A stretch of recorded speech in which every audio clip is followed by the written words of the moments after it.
Olá, você mamãe ou você papai que veio parar nesse vídeo. Eu vou falar um pouquinho da experiência da minha filha com o teste do pezinho positivo para fibrose cística. Se você veio parar aqui, é porque certamente você está passando por dias bem complicados e difíceis, assim como eu e a minha família passamos. A minha filha nasceu no dia 31 de maio de 2023. E fez o exame do pezinho, como de costume, em todos os hospitais. E aí, poucos dias depois, entraram em contato conosco dizendo que o exame dela tinha dado uma alteração para uma enzima chamada IRT, que é uma enzima que indica uma possível fibrose cística. Eu conhecia muito pouco sobre a doença, e assim, acredito que como você, comecei a pesquisar vídeos no YouTube, comecei a pesquisar no Google um pouco mais sobre a doença, enfim.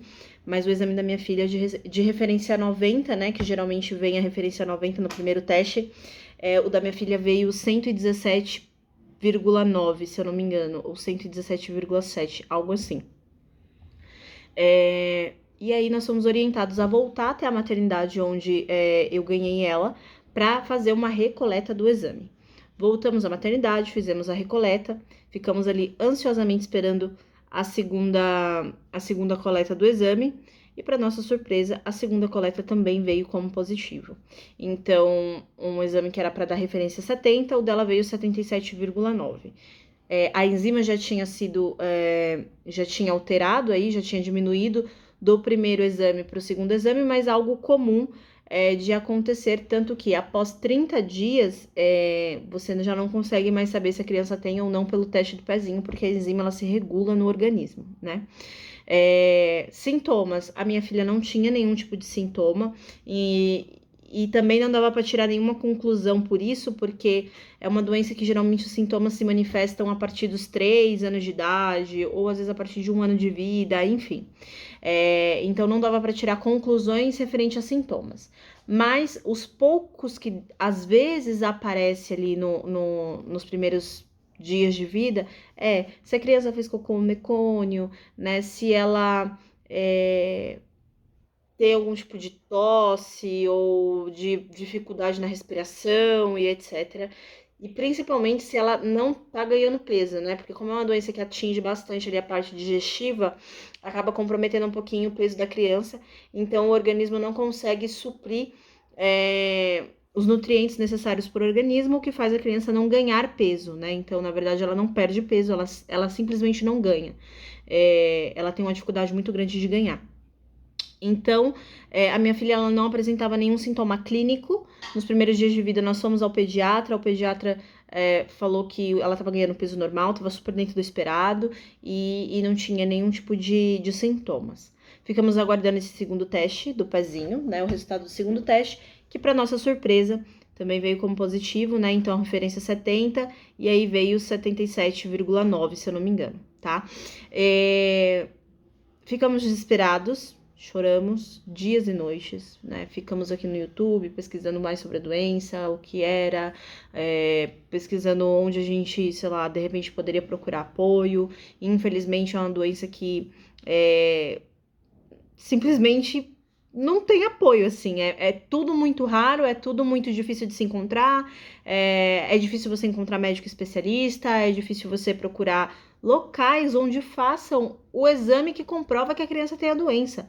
Então, nós passamos no pediatra, o pediatra nos encaminhou para um pneumologista e o pneumologista nos encaminhou a fazer o teste do suor, né? Então, como é uma doença que compromete o suor, né, da pessoa portadora, o suor ele acaba ficando com um nível mais elevado de sódio e por isso ele acaba sendo um pouco mais salgado do que o normal. A criança se submete a um teste do suor e aí esse teste ele é um dos testes principais para diagnosticar a criança, né? E aí nós somos encaminhados pela pneumologista para fazer esse teste. Teste esse que é muito raro de se encontrar, muito difícil. Eu moro na cidade de São Paulo e ainda aqui em São Paulo é um lugar muito complicado de se achar onde faço o teste do suor.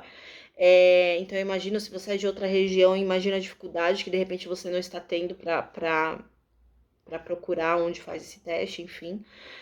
Mas aqui em São Paulo, eu precisei entrar dentro do site do Instituto Brasileiro de Fibrose Cística para encontrar um local onde fazia esse exame. E aqui em São Paulo, eu encontrei apenas 2 lugares que estão de fato realizando o exame, que é o Fleury, e ainda não são todos os laboratórios do Fleury, tem laboratórios específicos que colhem, e o Hospital Albert Einstein, do Morumbi. Então, foram esses 2 locais onde eu encontrei. Ambos não cobriram o meu convênio, então nós tivemos que pagar o exame particular. A médica pediu 3 amostras. Nós fizemos as 3 amostras do exame e graças a Deus as 3 vieram como negativo. O teste do suor, a referência dele é 50, né? Em alguns lugares 60, não sei por que tem essa divergência, mas no Albert Einstein, onde nós fizemos, a referência do exame é 50. E aí o primeiro da minha filha deu 30, o segundo deu 27 e o terceiro deu 29. E o que comprovou que não, ela não é portadora da doença, ela não tem a fibrose cística. Agora, o porquê veio a alteração no teste do pezinho, não sabemos explicar. O que nós sabemos dizer é que, em alguns casos, isso pode acontecer. Do porquê, os médicos não sabem explicar, né? Mas essa enzima, ela pode vir alterada. E eu vi mais 2 relatos aqui no YouTube de mamães que também passaram por esse processo, né? Acho que um deles até não chegou a fazer o teste do pezinho. Muitas vezes, o primeiro teste, ele dá alteração. Grande parte das vezes no segundo teste já a enzima ela já se organiza ali no organismo e já vem tudo certo. Mas não foi o nosso caso. No nosso caso, os 2 vieram positivos e aí nós precisamos passar por esse teste do suor, que foi um teste mais difícil, mais complicado, mas enfim, mais específico. E deu negativo. Então, se você tá passando por isso, calma, respira, vai dar tudo certo. E provavelmente é só um erro de laboratório, ou enfim, é só uma explicação que os médicos ainda não sabem dar sobre essa alteração. Mas fiquem tranquilos, né? Se não é uma alteração de fato muito elevada, não tem o porquê do desespero, assim. Eu sei que é muito difícil, nós que somos pais e mães. No meu caso, isso aconteceu com a minha segunda filha, não com a primeira. Mas muitas mães aí de primeira viagem, com certeza, estão em desespero nesse momento. Então, calma, respira que vai dar tudo certo. E eu espero que o seu exame, o exame do seu bebezinho, também se regule aí, dê tudo certo e o seu bebezinho não vai ser diagnosticado com essa doença, tá bom? Então, fiquem tranquilas e deixem os comentários aqui sobre o seu caso, ou o que aconteceu com o seu bebê. Volta aqui para falar pra gente um pouco do diagnóstico, se esse diagnóstico fechou de fato negativo, tá bom? Obrigada!